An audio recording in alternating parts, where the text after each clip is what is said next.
SLTB deploys 6,100 buses for passenger transport.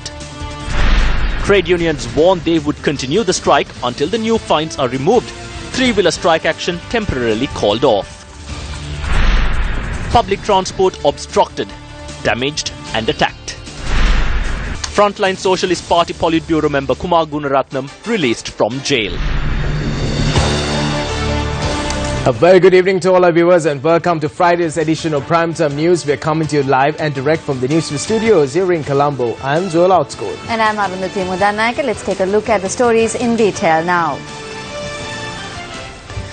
The effects of the strike action by private buses and three-wheelers were felt across the island.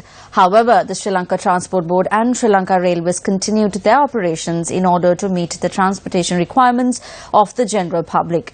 SLTB said that it deployed a total of 6,100 buses for operations today. However, public transport services in several areas were obstructed, damaged and even attacked at times.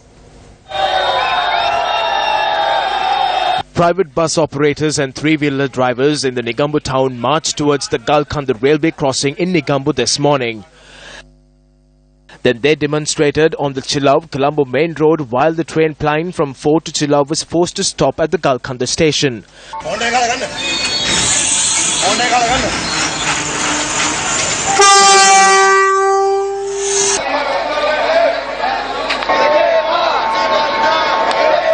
අපි කියන්නේ මිනිස්සු ගැන හිතලා ඔය train එකේ එන මිනිස්සු රුපියල් 10 සීසන් එක අරන් එන්නේ ඒක අපි පිළිගන්නවා මාත්‍යා මිනිස්සු කොහොමද මිනිස්සු පල්ලිය මේකට ආණ්ඩුව කරනවා. As the demonstrators continued to remain at the location till this evening, the railways control room decided to restrict train operations. Thereafter, police obtained a court order to remove them from the tracks. A clash broke out between the three-wheeler drivers who did not take part in the strike action and those who did at the Chilao town this morning.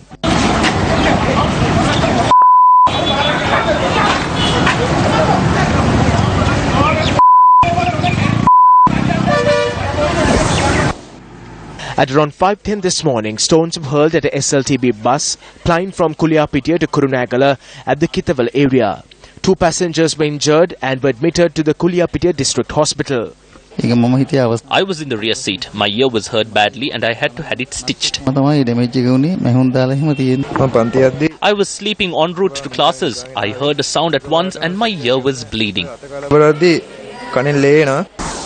Stones were also pelted at an SLTB luxury bus plying from Negombo to Colombo on the expressway early this morning in Negombo. An SLTB bus from Khattargamma to Colombo was attacked with stones last night in Tangol.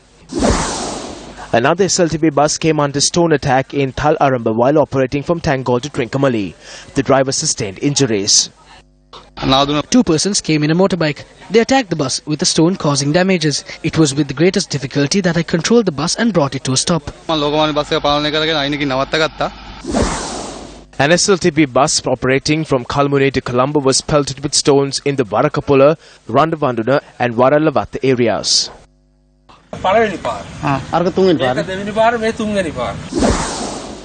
SLTB buses continue to be attacked with stones since last night. Buses were provided with police and army security. The IGP, the Traffic DIG, Partha Fernando, held discussions with us. Following discussions with the Secretary of Defence, military security was requested to areas where it was not possible to provide police protection.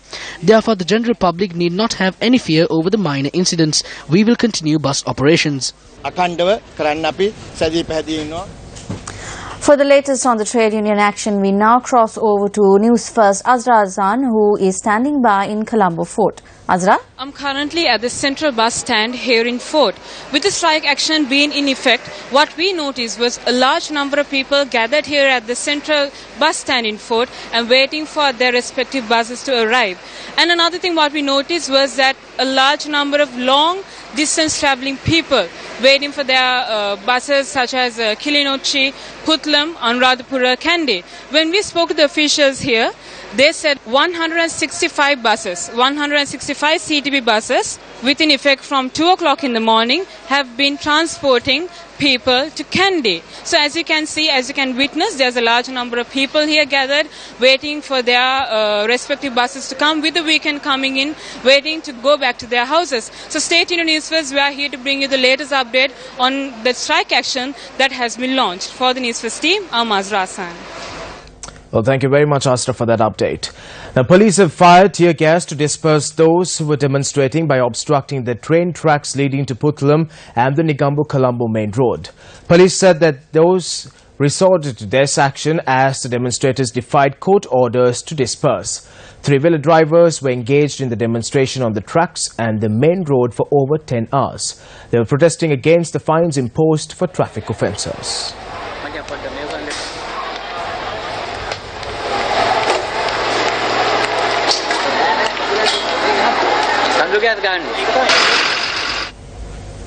Commuters have been highly inconvenienced due to the island-wide trade union action launched by private bus and three-wheel operators.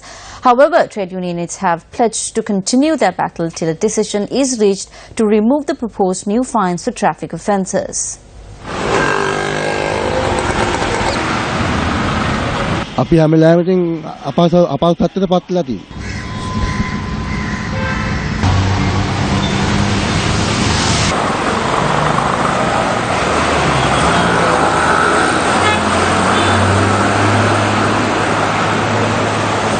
අනාතයෙන් පිටින්ම අපි ජනතාව තමයි දුක් විඳින්නේ. ඉතින් ආණ්ඩුව දැනගන්න ඕනේ මේ මොකක් හරි ඇත්තට විසඳුමක් දෙන්න.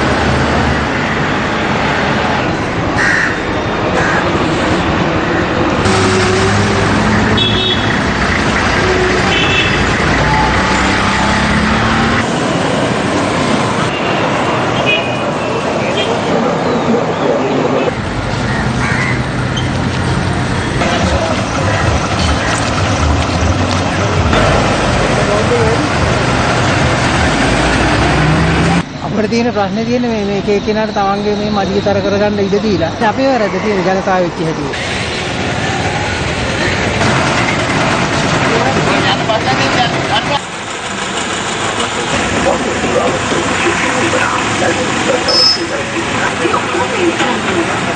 උදේ 4:00ට අලුත් මේ අnder බස් ස්ටෑන්ඩ් ආවේ මේ 4 ඉඳලා දැන් 8 නම් බස් යන්නේ මේ ඊගමුට යන්න. සුපිරි යහපාලනයක් තියෙන්නේ. මේක ලොකු අසාධාරණයක් මහමගියා මේ බාරට වෙලා මෙහෙම ඉන්න එක හොඳයිද කියලා තමයි අපිට අහන්න තියෙන්නේ ඉතින්.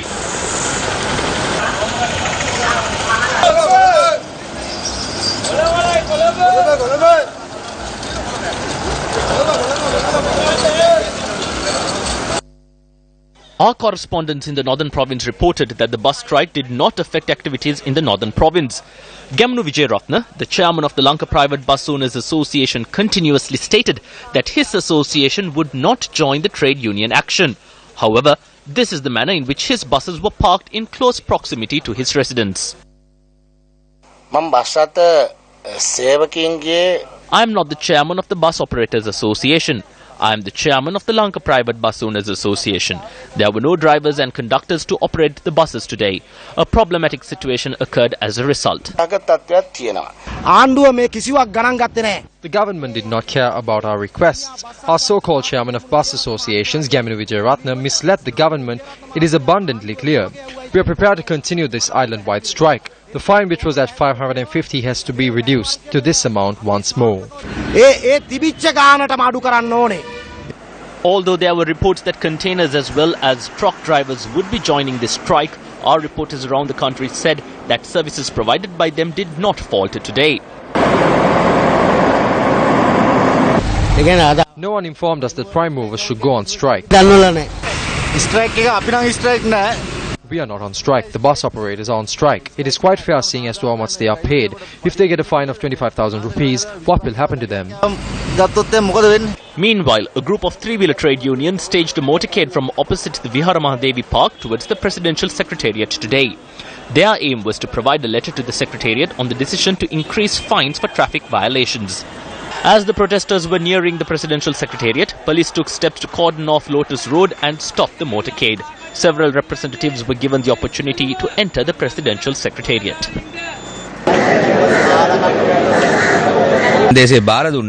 Guidelines were handed over. Assistant Secretary Susanta Karya Peruma informed us that a decision will be made in this regard before Friday.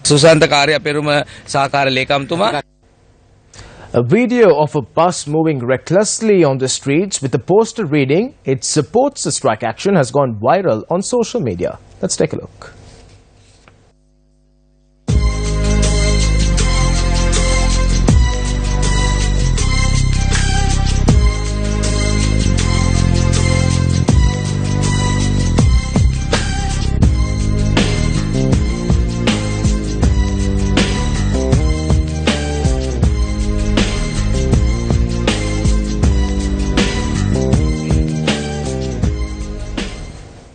Meanwhile, speaking in Parliament yesterday, President Maithripala Sirisena said he was open for dialogue with trade union leaders. I make a humble request from trade union leaders and members to enter into a dialogue to solve any issue. As a government, we are committed to solve issues through dialogue without using guns. We are a non-violent government. Therefore, demonstrations obstructing roads for 3 hours discomforts the general public, while strike actions by the medical professionals inconveniences the patients. It is the innocent, poor and the helpless who are battered by this all the time. The rich do not care of these issues of the people. We are a democratic government. Therefore, if the trade union leaders and professionals have issues, we respectfully and kindly invite them to have a dialogue with the respective minister. If that meeting does give way to solutions, I will appoint a committee comprising of ministers and have them discuss the matter with every trade union to find a solution. If that too does not bear fruit, I am prepared to step in.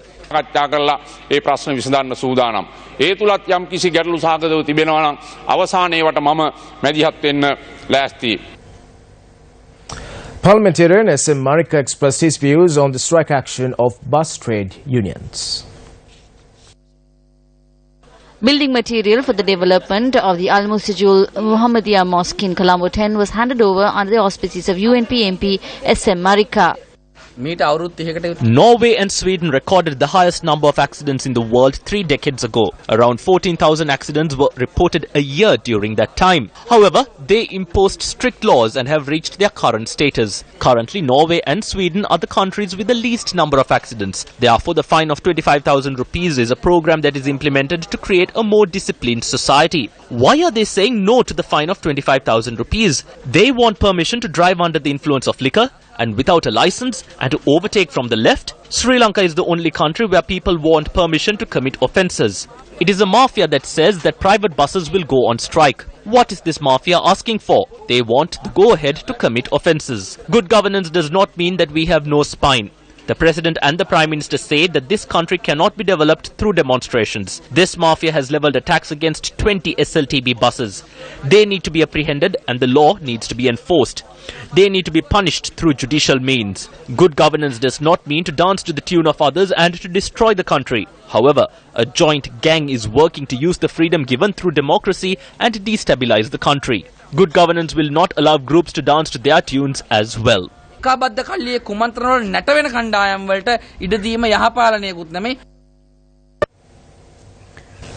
Welcome back. You're with News First. Politburo member of the Frontline Socialist Party, Kumar Gunaratnam, left the Anuradhapura prison this afternoon after serving out his sentence. A number of members of the Frontline Socialist Party as well as relatives of Kumar Gunaratnam were present outside the Anuradhapura prison to welcome him upon his release. Kumar Gunaratnam was imprisoned for violating the immigration and immigration laws of Sri Lanka. On the 31st of March 2016, the Kegol High Court ordered that Gunaratnam be imprisoned for a period of 1 year. He was arrested on the 4th of November last year for residing in the island without a legal visa.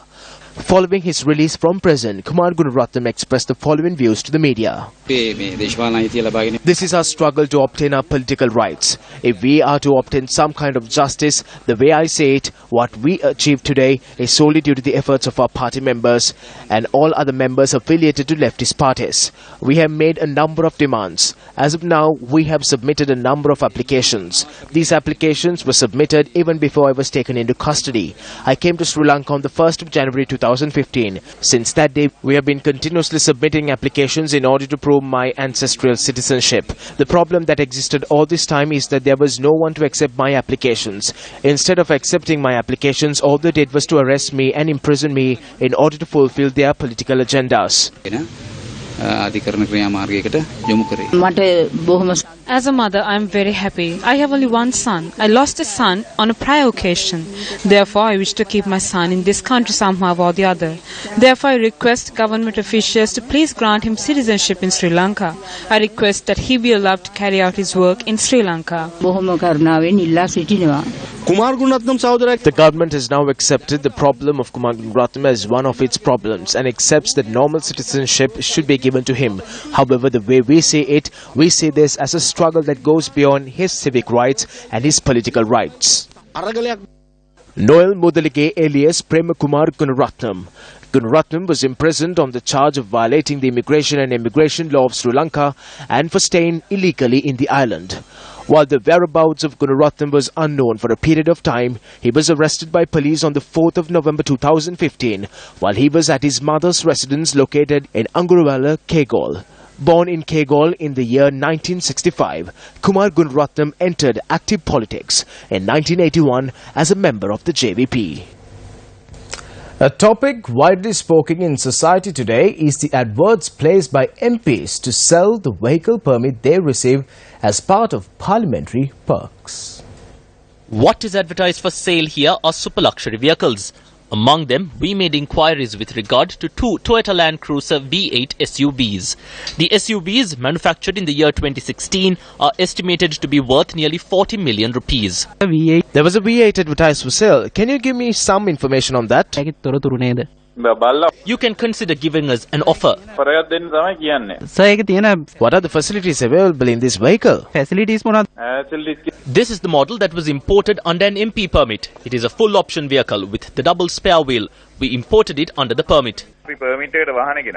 Whose permit was it? It was a minister's permit. Will there be a problem after we purchase the vehicle? No. Don't worry. There won't be a problem. It is a decent person from Kurunagala. So there will be no problem in purchasing it? No, there won't be any problem. We are using it at present. This is the Australian version. It is the highest grade version. It is fully loaded and is equipped with a body kit. What is the price? It is priced at 41 million, but I will give it for 40 million. It was brought under an MP permit. We imported it. We sold one vehicle last week. Will there be a problem from that particular MP? No. He has signed all the relevant documents. Do not worry about that. We will do everything in a proper manner. I think out of the 225, 175 have been sold thus far. These permits can be transferred, so there is no problem. We can do the transfer tomorrow itself. Authorities are yet to take action against those who are accountable for causing losses worth billions through the central bank bond scam. Allegations were made that the Treasury bonds issued on the 27th of February 2015 and the 20th of March 2016 caused massive losses to the country. Allegations were raised that it was done through a primary dealer named Perpetual Treasuries owned by Arjuna Aloysius, who is the son-in-law of then Governor of the Central Bank of Sri Lanka, Arjuna Mahendran.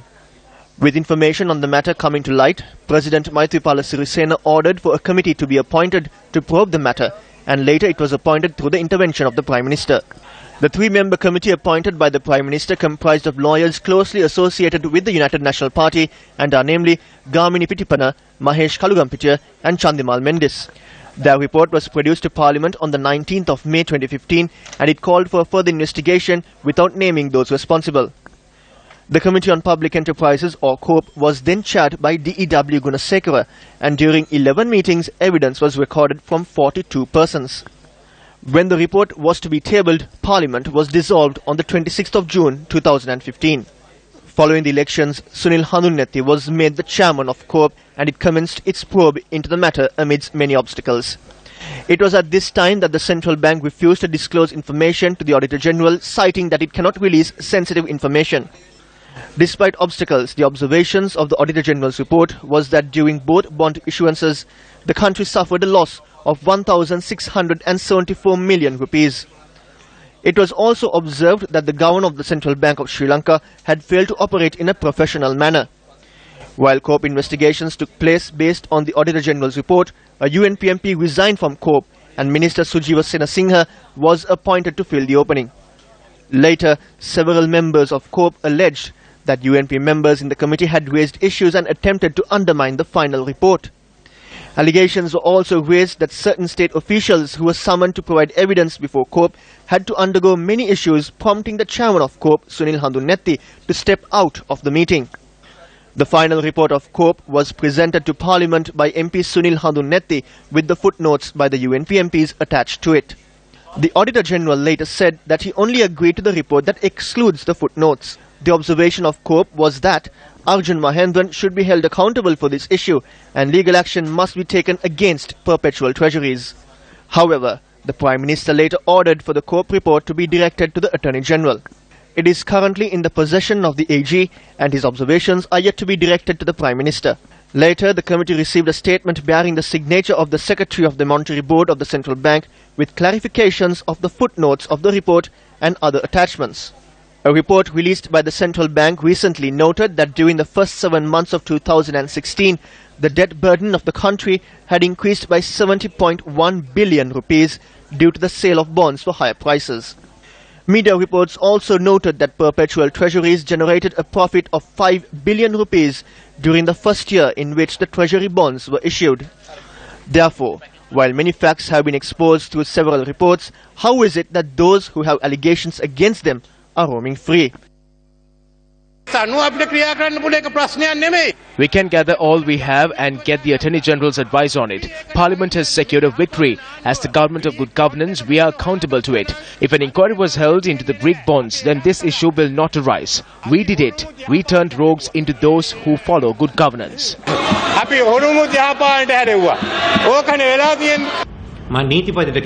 I told the Attorney General that if he needs more documents and if they are in Parliament to please meet with the Speaker. He can see what needs to be done and assess the report and appoint another team to study it. So that is all we did. Protect good governance. The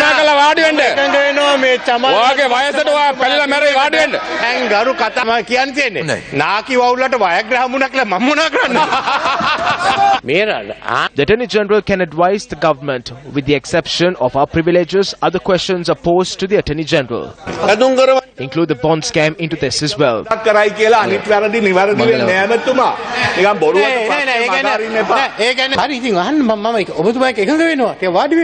Yes, I agree with you. Please sit. We have looked into the bond issue of the central bank, but this time we will hand over the task of investigating the buildings which were brought in Brazil and New York by the central bank.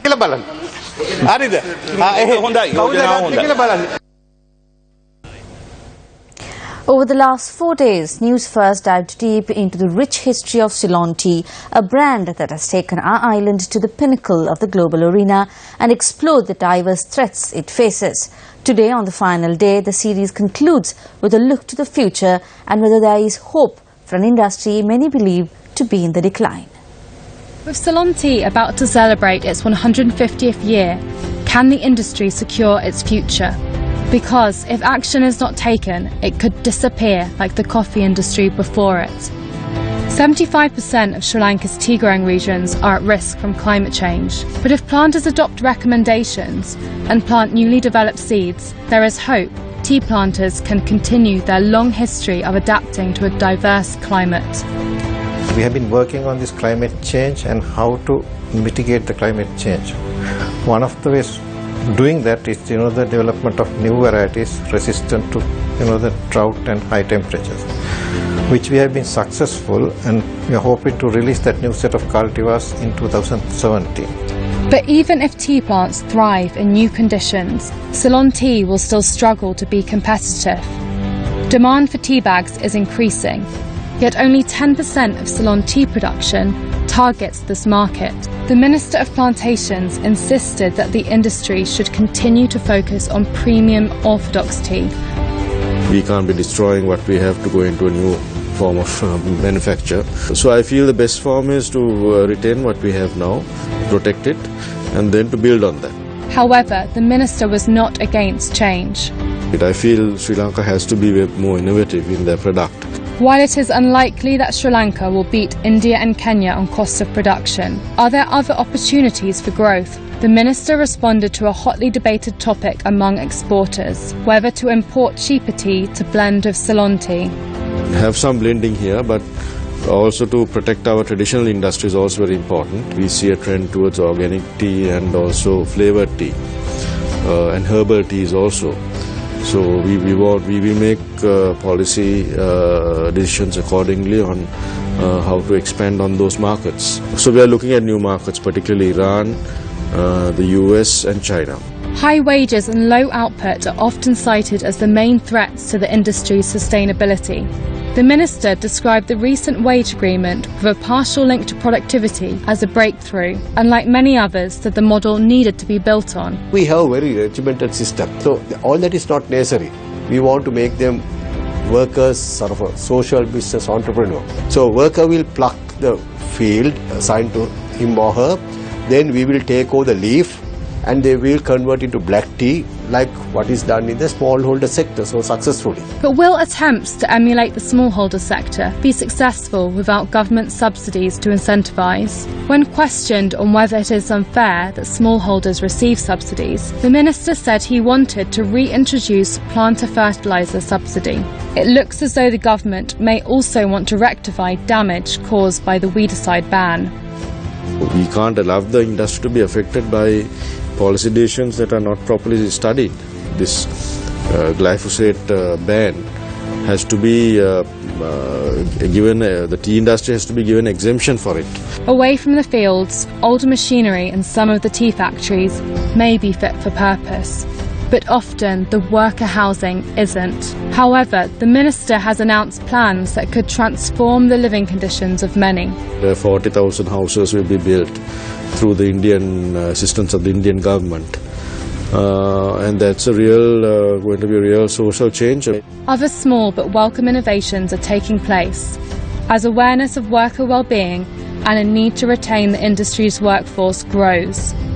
Like this tea leaf basket, which helps protect tea pluckers' necks. Surely, there is other technology to improve the tea production process. Tea is still the most popular beverage after water. But if new generations are to enjoy Ceylon tea, the industry cannot afford to stand still. It must innovate and respond to changing consumer patterns. It must invest in new technology and continue to improve the lives of workers. The industry must come together and find a way to make it work for everyone. The plantation owners, the smallholders, the consumers, and the workers.